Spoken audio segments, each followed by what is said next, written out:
ఇతని బిరుదులు అమిత్రగాథ అనగా శత్రువులను సంహరించేవాడు, సింహసేనుడు. ఇతను ఆజీవిక మతాన్ని ప్రోత్సహించాడు. గ్రీకులు ఇతనిని అమిట్రికేతన్ అని పిలిచేవాళ్ళు. ఇతని తర్వాత మౌర్య సామ్రాజ్యాన్ని పాలించిన వ్యక్తి అశోకుడు. అశోక అనగా దుఃఖం లేనివాడని అర్థం. చక్రవర్తి అశోకకి జై. మీ పాలన సమృద్ధిగా ఉండని. అశోకుడిని దేవనాంప్రియ, ప్రియదర్శి, లాజా మగధే అని పేర్కొన్న శాసనం భద్రు శాసనం. బిందుసారుని భార్య అశోకుని తల్లి సుభద్రాంగి.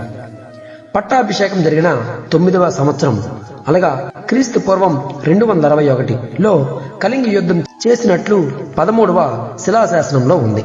భటులారా, ముందుకు సాగండి, దాడి చేయాలి. అశోకుడు కళింగ యుద్ధం తర్వాత హింసను వదిలి బౌద్ధ మతాన్ని వ్యాప్తి చేశాడు. నన్ను క్షమించండి వీరులారా, ఈ రక్తపాతానికి అంతం లేదా?